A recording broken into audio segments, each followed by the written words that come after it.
Et les Salines reçoit ce matin Monsieur Mohamed Mokran Nouhad, expert en agronomie. Bonjour à vous. Bonsoir, bonjour plutôt Soraya, bonjour à tous. Merci Monsieur Mohamed Mokran d'avoir accepté notre invitation et d'être en direct avec nous dans les studios de la chaîne 3. On va parler évidemment ce matin de la feuille de route du président de la République pour le secteur de l'agriculture pour cette année 2026. Le chef de l'État a instruit le gouvernement de mobiliser tous les moyens et d'assurer toutes les conditions nécessaires pour augmenter déjà les capacités de production céréalière. Quels seront ces moyens selon vous, Monsieur Noued? Bonjour, donc merci de l'invitation. Donc avant de passer, je pense revenir un peu sur la feuille de route, parce que la feuille de route est défiante et que le président de la République donc, a pointé du doigt. Certains éléments essentiels, stratégiques, et même je dirais à la limite important, parce que lorsqu'on parle aujourd'hui de la science, quand on dit qu'il faut revenir à la science, c'est important aujourd'hui. On ne peut pas faire l'agriculture sans les agronomes, on ne peut pas faire l'agriculture sans les techniciens, on ne peut pas faire l'agronome. Donc là, je pense que je dirais, parce qu'on a oublié aujourd'hui, on a oublié qu'on forme des ingénieurs agronomes, des techniciens agronomes, des vétérinaires, et qui malheureusement ne sont pas sur le terrain. Ne sont pas sur le terrain d'activité, ils sont ailleurs. Et là, c'est un rappel, je pense, c'est un rappel du cœur, parce qu'il faut que les agronomes fassent leur métier. Et là, la science, l'itinéraire technique, parce que le rendement, c'est un itinéraire technique. Et l'itinéraire technique est connu par ces gens-là, et maîtrisé par ces gens-là. Le deuxième point qui est quand même important, il a mis également du doigt la révision de la loi. On y reviendra en détail par la suite. Donc je dis les points essentiels, parce qu'en faisant la lecture, j'ai essayé de voir quel est le... Et puis, il a touché également du doigt, pour une fois, un président qui dit un échec. C'est par rapport aux viandes rouges? Aux viandes rouges, un échec, je pense que c'est important. Et là, on sentait l'amertume que l'Algérie, quand même, qui est un pays de la viande et qui importe de la viande, je pense qu'il y a quand même, ça a touché un petit peu la sensibilité. Et là, c'est la première fois qu'on entend un président de la République parler d'échec. Et l'échec, c'est pas un échec cuisant, mais c'est un échec de reconnaissance, un échec de remise en cause, de relance. Parce qu'il faut qu'aujourd'hui, qu'on se mette dans la tête, quand même, c'est l'Algérie qui exportait hier 1 million de têtes, quand on importe 1 million de têtes, ça donne quand même je pense, des frissons. Il faut qu'on se remette en cause. Et cette remise en cause-là qui est importante aujourd'hui, parce que reconnaître son erreur, c'est déjà important. C'est une avancée aussi. C'est une avancée, c'est pour ça que je dis, c'est une avancée. Aujourd'hui, on a dit, basta, écoutez, on est exportateur de viande, pas importateur. Il faut qu'on se garde dans les yeux. Qu'est-ce qu'il faut faire maintenant? Il faut aller à l'essentiel, aller à l'opérationnalité. Là, je pense que c'est une stratégie, je pense que c'est une remise en cause. Quand on dit révision de la loi d'orientation, c'est une mise en... C'est une mise en cause, pratiquement. On va vraiment y aller point pour point pour qu'on puisse développer chaque élément d'information qu'il y a eu dans cette feuille de route. Excusez-moi de vous relancer sur la production céréalière parce que c'est l'une des productions charnières et il a insisté sur les capacités d'augmentation. Mais comment les augmenter, Monsieur Noued? Je pense que le président il a insisté sur 2 points importants. Il ne faut pas étendre les superficies uniquement. Il faut également parler de rendement, de la rentabilité. Et là, pour une fois, on parle, parce que c'est bien beau d'étendre. Maintenant, si on produit 10 quintals l'hectare, c'est pas important. Il vaut mieux garder la même entité et la renforcer en moyens et la contretenir pour produire 20 quintals l'hectare que de doubler la capacité. Donc, il y a cette vision et puis il y a cette vision également de prise en charge, parce que l'encadrement d'une filière, il faut quand même qu'on en parle aujourd'hui. On ne peut pas parler d'une filière sans l'encadrer. Et pour encadrer une filière, c'est de l'amont à l'aval. On ne peut pas aujourd'hui, en janvier, on parle de semences, on parle d'engrais, on parle de campagne. Je dis, ça veut dire qu'il y a quelque chose qui n'a pas suivi. Qu'est-ce qui n'a pas suivi et qu'est-ce qui a bloqué? Et là, je pense que ce qui a bloqué, c'est l'encadrement de la filière globalement. Parce qu'une campagne, ça se prépare une année à l'avance. On prépare la campagne. Même si on attend la pluie, mais on est déjà préparé, on a déjà labouré, on a déjà préparé le terrain. Donc on gagne du temps. Aujourd'hui, on va entrer dans le cercle vicieux. La terre est mouillée, donc je ne peux pas labourer, on attend qu'elle laboure. Mais on va tourner en rond, Alors que je parlais tout à l'heure de la science, de l'itinéraire technique. Quand il y a de l'itinéraire technique, on se prépare. Quand on était déjà en labour. D'où son appel à revenir vers les techniciens du secteur et les scientifiques du secteur. Je pense que c'est un passage obligé aujourd'hui. On a senti aujourd'hui, je dis toujours, d'ailleurs je le dis dans notre jargon, tout le monde fait notre métier et nous on ne peut pas faire les métiers des autres. Donc ça veut dire, c'est pas un métier. Bien sûr. Si tout le monde peut faire l'agriculture, ça veut dire, ça ne demande pas de la connaissance, ça ne demande pas du bagage. Donc ça veut dire on peut faire tout. Moi je ne peux pas faire, je suis agronome, je ne peux pas faire la médecine. Mais un médecin fait l'agronomie. Et là c'est ce qu'il compte. Et malheureusement on retrouve aujourd'hui beaucoup d'agronomes, même au niveau de la radio, de l'INTV, il y a beaucoup d'agronomes qui sont au niveau de la... C'est-à-dire qu'ils ont complètement changé de Bon, parce que là, il y a des causes. Il y a aussi des causes. Parce qu'aujourd'hui, quand on parle de typologie de nos exploitations agricoles, on ne peut pas recruter des ingénieurs, on ne peut pas recruter des techniciens. Quand on a une typologie de la moyenne des terres, c'est à 6 hectares. 6 hectares, on ne peut pas mécaniser, on ne peut pas moderniser, on ne peut pas recruter. Donc, c'est un problème de remembrement. Il faut quand même qu'on arrive aujourd'hui à avoir des véritables exploitations agricoles économiques. Ça, c'est important. Et d'ailleurs, le chef de l'État a insisté, vous en aviez parlé il y a quelques instants, sur la révision de la loi d'orientation agricole, y compris les mécanismes d'organisation et de régulation de la production agricole. Alors, pour ceux qui ne connaissent pas véritablement cette loi, est-ce qu'on peut avoir déjà un aperçu pour qu'on puisse passer aux explications et aux objectifs de cette révision? La loi d'orientation agricole, généralement, c'est une orientation qui est décennale, sur 10 ans. Donc, on projette l'agriculture sur 10 ans. Donc, il y a une loi qui a été faite, ça fait quand même plus de... Elle dépasse les 10 ans, donc elle est périmée, pour ne pas dire autre chose. Et puis, aujourd'hui, avec les événements, avec l'ouverture, avec tout ce qu'on voit dans le monde, donc il y a beaucoup de choses qui évoluent, il y a beaucoup de choses qui ont été renforcées, du point de vue technologique, du point de vue organisationnel, du point de vue numérisation. Aujourd'hui, il y a la numérisation. Il y a beaucoup de choses qui ont été modifiées. Oui. Donc aujourd'hui, il faut revenir aujourd'hui à l'encadrement, lorsque je dis l'orientation, surtout en matière de politique publique, parce qu'on parle de politique publique. L'orientation agricole, c'est politique publique. Je veux aller dans cette direction. Oui. Pour arriver à cette direction, voilà les moyens qu'il va falloir développer. Donc modernisation, numérisation, technicité. Je dis, c'est pas l'élément, c'est les éléments de base pour remonter une filière. Si vous n'avez pas ces éléments de base, ces outils de base, vous ne pouvez pas remonter la filière. La filière aujourd'hui, elle évolue. Hier, on faisait 5 quintals à l'hectare, aujourd'hui on parle de 100 quintals à l'hectare. Ouais, on n'est pas passé de 5 à 100 comme ça. Bien sûr. Donc il y a des innovations technologiques, il y a de la recherche, il y a au niveau semencier, donc il y a beaucoup de travail qui a été fait. Et au niveau des itinéraires, il y a beaucoup d'évolution. Donc aujourd'hui, si on veut se repositionner, parce qu'aujourd'hui, je dis toujours, on n'est pas dans une véritable agriculture économique. Parce qu'une agriculture économique, il y a une échelle. On ne peut pas avoir une typologie des exploitations d'élevage ou végétales à des superficies ridicules, pour ne pas dire 6 quintals hectares. Un tracteur, il faut au moins 60 hectares. C'est pas le cas. Tu ne peux pas avoir un tracteur. On parle de moderniser l'agriculture. Oui, il faut la moderniser. Mais il faut remembrer. Maintenant, comment remembrer? Et cela, le foncier agricole, il va falloir aujourd'hui ne pas avoir... il faut dire, on est dans le marché mondial, on est dans la mondialisation. Les atouts de la mondialisation, c'est aujourd'hui, à un moment donné, on parle d'unité de production. Aujourd'hui, on a évolué en groupe de holding. Oui, aujourd'hui, absolument. Aujourd'hui, on parle de groupe. On parle de multinationales, on parle de... Donc il y a une évolution, il faut qu'on soit d'actualité. On ne peut pas aujourd'hui être compétitif avec une multinationale, Non, c'est insensé. Aujourd'hui, il faut qu'on revienne au fondement.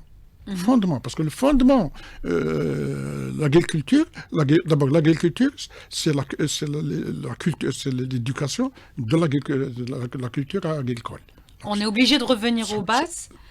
Quand c'est dans le même ordre d'idée, le chef de l'État a encouragé la création des coopératives spécialisées. je reviens à la loi d'orientation agricole aujourd'hui. La D'accord. loi d'orientation agricole, aujourd'hui, du point de vue régulation, donc on a créé des offices interprofessionnels. Les offices interprofessionnels, comme leur nom l'indique, c'est interprofessionnel. Ça veut dire ils travaillent avec des coopératives privées, Privé. avec des coopératives privées que l'office encadre. D'accord. Aujourd'hui, malheureusement, ce n'est pas le cas. Je prends l'OIC, c'est des CCLS, c'est des entreprises. La tutelle, c'est l'OIC, et c'est des ouvriers, c'est des salariés de l'entreprise. Donc, Oui. ils n'ont pas, même si le président est élu, donc il faut revenir aujourd'hui à l'organisation conventionnelle qui existe partout dans le monde.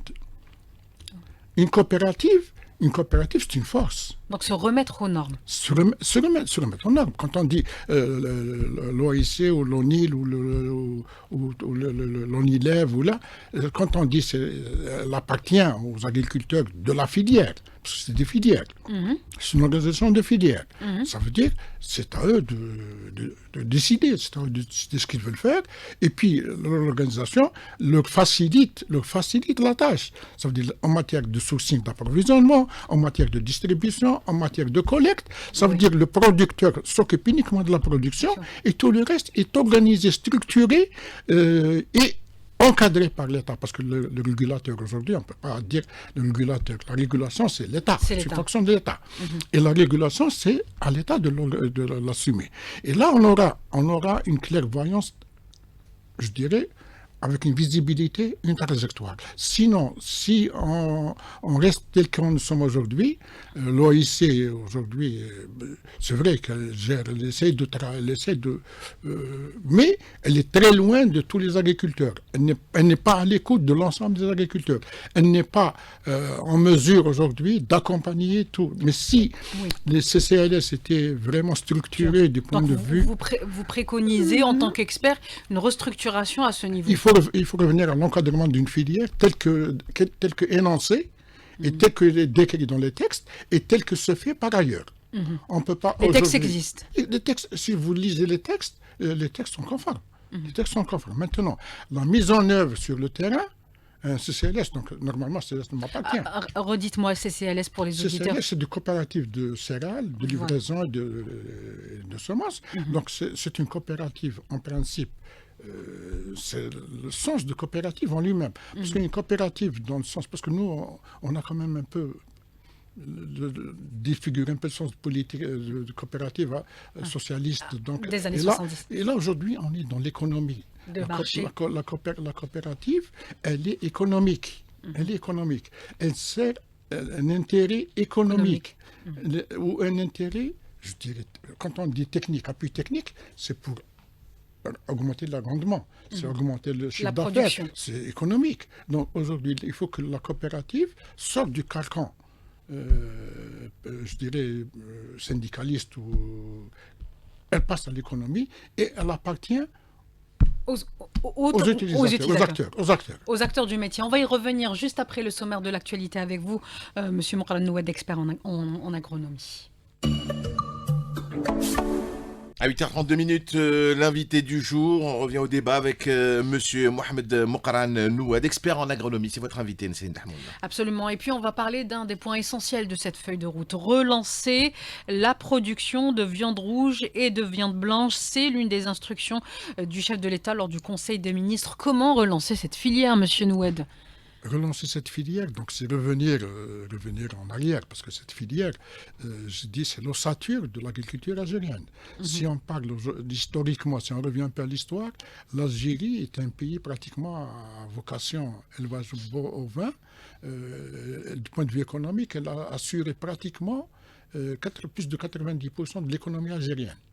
Donc il y avait la transhumance, l'Ashaba, l'Azaba. Toute l'économie se fait à travers la transhumance et l'Ashaba, l'Azaba. Alors Donc, comment on en est arrivé à importer Bon, à ce point-là? je dis toujours que la colonisation nous a détruit la sol agricole et à l'indépendance, au lieu de revenir aux bonnes pratiques, on a encore enfoncé le clou. On a enfoncé le clou. Et là, aujourd'hui, on dit toujours que l'Algérie, c'est association élevage céréales. Donc, c'était pas céréales, c'est élevage d'abord. Puis C'était la céréales. priorité, oui. C'est l'association d'élevage céréales. Et l'association d'élevage céréales, elle occupait pratiquement tout le territoire national. Donc, pendant 5 mois, 6 mois, c'est les zones céréalières, c'est les zones du nord. Oui. Au sud, l'hiver, c'est le sud. Au printemps, c'est le côté stépique, le côté steppe. Et puis aussi, on a les montagnes. On oublie qu'on a le parcours sylvo-pastoral. Donc, on a aujourd'hui, du point de vue configuration agroécologique, l'Algérie prédestinée à l'élevage. Alors qu'est-ce qu'il faut faire en plus de revenir à l'essentiel? Je donnerai quelques chiffres. Ah, bien sûr. Aujourd'hui, la surface agricole totale, on est à pratiquement 45 millions d'hectares. Dans les 45 millions, il y a 8 millions et demi de SAU, C'est-à-dire? surface agricole utile, qui est destinée aux cultures. Et on a pratiquement 32 jusqu'à 35 millions d'hectares destinés au pâturage. Oui, oui, oui. Donc on a le potentiel. Le potentiel déjà du point de vue en surface agricole utile. Donc on a le potentiel. Mais ce potentiel-là, on l'a ignoré. D'abord, il y a la steppe qui est comme 20 millions d'hectares au niveau de la steppe. 20 millions d'hectares. L'Australie n'a pas aussi autant que nous, elle est première exportatrice de viande ovine. Donc on a les mêmes conditions, pratiquement les mêmes conditions. Donc aujourd'hui, sur 20 millions, qu'est-ce qu'on fait sur ces 20 millions? On a créé le Haut Commissariat à la steppe, le HCDS, qui tombait dans les oubliettes, alors qu'il était chargé d'améliorer les cultures, d'améliorer, je dirais, l'espace de pâturage, de sauvegarder, de planter, de ressemer. Donc c'est de créer, je dirais, de la nourriture, de l'approvisionnement. Et aujourd'hui, je dis toujours, peut-être l'orge a été l'ennemi. L'orge, c'était lui qui a détruit. La subvention de l'orge a détruit l'élevage en Algérie. Parce qu'au lieu de faire de la nourriture, nous, l'orge, du point de vue technique, lorsqu'on parle de l'orge, c'est un complément. Uniquement. C'est un complément. L'UF gratuite, elle vient des pâturages. D'accord. Elle vient des parcours. Amélioration des parcours, c'était le rôle du HCDS, d'améliorer les parcours, de revaloriser les parcours, de planter encore. Parce que aussi, on a des plantations fourragères. La triplex, je prends le cas de la triplex. La triplex, si on fait une campagne aujourd'hui de plantation de la triplex, un arc de la triplex peut nourrir des dizaines de moutons. Donc on a vraiment les moyens. Du point de vue potentiel, je dis potentiel agroécologique, on a du potentiel. Le potentiel, l'Algérie d'abord on est classé pays riche parce qu'on a un potentiel. On n'est majeur qu'une subvention mondiale. On est considéré comme un pays donateur, pas un pays qui reçoit. Donc du point de vue potentiel, on a des potentiels. Maintenant, il faut s'attaquer à ce potentiel. C'est pour ça que je dis réviser la loi, c'est aujourd'hui. Encadrer les filières, c'est aujourd'hui.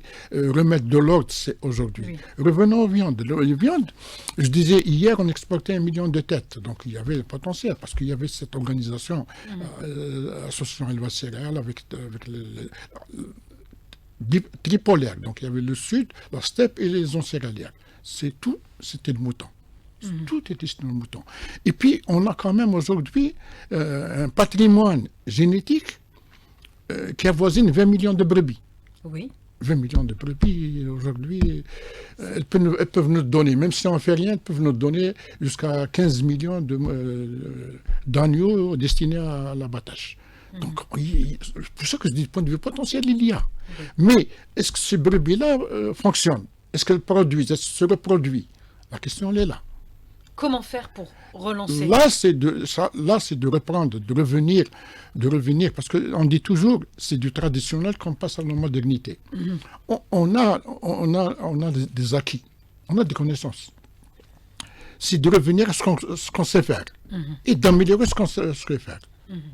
Et aujourd'hui, je dis, par exemple, je vous dis que l'élevage en Algérie, il est plus en stockage qu'en production. D'accord. les gens le transportent d'un marché à un autre. Ils spéculent, ils attendent toujours l'Eid donc ils ont des dates butoirs. Donc le cheptel, il est là, il ne se reproduit pas, il ne produit pas.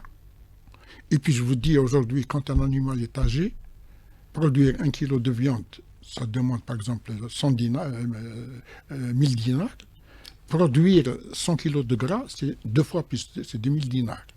Donc quand on le garde, on consomme 2 fois plus de nourriture et on produit du gras qui est néfaste à la santé. Donc, alors, est-ce qu'il faut encourager les producteurs avec de nouvelles mesures incitatives ou alors c'est eux qui ne jouent pas le jeu et il faudrait peut-être réguler un peu plus le... Là c'est de revenir à la fonction initiale. C'est de revenir vous y revenez à chaque C'est de fois, revenir à la bien fonction sûr. initiale. Un éleveur est un éleveur.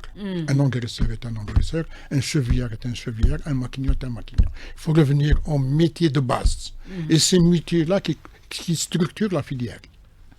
Ces métiers structurent la filière. Quand la filière est structurée, je pense qu'on peut produire, que l'Algérie aujourd'hui, un prix de viande en Algérie, de dire 3000 dinars le kilo de vin en Algérie, alors qu'on peut offrir, parce que dans le coût de production, c'est l'alimentation qui représente à peu près 70%. Bien sûr. Et l'alimentation, si on assure les parcours, si on organise les parcours, si on plante la triplex et on structure les parcours, on fait les rotations, la gestion des parcours, je pense qu'on peut avoir de l'UF gratuit, de la nourriture gratuite. Au lieu de donner de l'orge d'importation, je pousse les gens à produire. Et puis l'orge ne fait pas de la viande, il engraisse. C'est de le gras. Et le gras, je pense, tout le monde connaît le problème de cholestérol en Algérie. Évidemment. Et toutes les maladies inhérentes sous-jacentes qui coûtent également de l'argent à l'État. Aujourd'hui, les viandes, je dis les viandes. Et puis, il faut diversifier les viandes. Aujourd'hui, l'Algérie, je dis, on a 5 zones agroécologiques diversifiées. L'Algérie est un continent, c'est pas un pays, c'est un continent. On a au sud le dromadaire. Le dromadaire, la viande dromadaire, On a tendance à... on a le caprin. On a le caprin. Il faut quand même... Et puis, on a, dans l'aviculture, on oublie également qu'on a le lapin, qu'on a... On n'exploite pas assez... Il faut diversifier les sources de protéines. Je reviens même aux céréales aujourd'hui. Pourquoi rester au niveau des céréales? Il faut des alternatives. La pomme de terre peut remplacer les céréales. Pourquoi on mange... On est le plus grand consommateur du monde, du pain, de céréales. Pourquoi? On rentre dans le Guinness dans le sens inverse. Dans le mauvais sens. Alors qu'on peut assurer des protéines animales, soit la source énergétique ou calorifique, ou je dirais la source protéinique, par d'autres substituts. Donc il faut substitution aujourd'hui. Il faut changer, il faut revenir au profil nutritionnel qu'on connaît, que les Algériens connaissent. Il faut qu'on revienne à notre système alimentaire méditerranéen qui nous suit. On ne peut pas aujourd'hui manger, parce que je dis la révolution verte ou l'agriculture verte nous a conditionné, le khobz ou le halib, qu'on ne produit pas, et on dépend d'eux. Et on est resté sur les deux filières, c'est le lait Et les les céréales. céréales, sur lesquels ils nous ont entraînés. On est en train de prendre le fardeau jusqu'à 2026. Alors que on peut dire basta, que le lait, aujourd'hui, le lait c'est de la croissance. À un certain âge, moi, si je prends du lait, ça ne me sert à rien. Aujourd'hui encore, c'est dangereux pour les gens adultes de consommer du lait. À partir d'un À un certain âge. certain âge. Donc aujourd'hui, il faut revenir à la diversification des ressources protéiniques. On a beaucoup de sources. L'Algérie, je dirais ça, on a beaucoup de diversification. Également, il faut sortir de pourquoi il ne faut pas voir aujourd'hui la subvention, parfois, elle est dangereuse doublement. D'abord, je subventionne les médiocres. La subvention doit Moi, être... je suis pour subventionner davantage, plus, mais donner à la performance. Celui qui produit plus, je le subventionne davantage pour qu'il tire la filière vers le haut. Mais je ne le subventionne pas avec 3 quintaux à l'hectare, avec 10 quintaux à l'hectare. C'est insuffisant. C'est insuffisant aujourd'hui pour les céréales. Si on veut relancer la filière céréale, il faut revenir aujourd'hui au rendement, à la productivité, et fixer des seuils. Au-delà d'un certain seuil, je ne te soutiens pas. Je ne te donne pas l'argent des contribuables pour les jeter. Une dernière question avant la fin de l'émission, puisque c'était un caractère urgent, c'est l'importation, toujours par rapport aux céréales, hein, l'importation du matériel agricole destiné à la récolte, notamment pour les cultures de céréales, de maïs et de tournesol. C'est un point sur lequel a insisté le chef de l'État, l'importation de ce matériel. On a un retard à rattraper en la matière. La mécanisation, oui, on a un retard. On était structuré à un moment donné quand il y avait les exploitations agricoles publiques, donc c'était structuré. On était bien mécanisé. Malheureusement, les tracteurs de tous les matériels agricoles ont été répartis et vendus, je dirais vendus dans les décharges. Donc aujourd'hui, la mécanisation, il faut revenir au système coopératif. On ne peut pas aujourd'hui chacun avoir une maçonneuse-boiteuse ou avoir qui travaille une journée par an. Oui. Donc aujourd'hui, il faut aller vers un système coopératif économique. Et c'est le système, aujourd'hui, on dit que dans un système organisé, le producteur s'occupe de la production. Il s'occupe uniquement de la production. Celui qui lui ramène la semence, c'est des semenciers. Celui qui fait la collecte, c'est des collecteurs. Celui qui fait la distribution, c'est des distributeurs. Donc chacun a son métier. Chacun a son métier et la filière va être dans une chaîne de valeur positive, avec une plus-value assurée et une économie, je dirais, une sécurité alimentaire, bien encadrée. Donc c'est le schéma, c'est un itinéraire. Comme un itinéraire technique, aujourd'hui, il faut revenir à un itinéraire technique. Utiliser la science, et utiliser le potentiel dont dispose l'Algérie en matière de métiers qui existent, notamment les agronomes, les vétérinaires et les techniciens. Et le message a été transmis. Merci beaucoup, Monsieur Mohamed Mokran Nouad, expert en agronomie. On revenait donc sur la feuille de route du président de la République pour le secteur de l'agriculture pour cette année 2026. Merci encore une fois.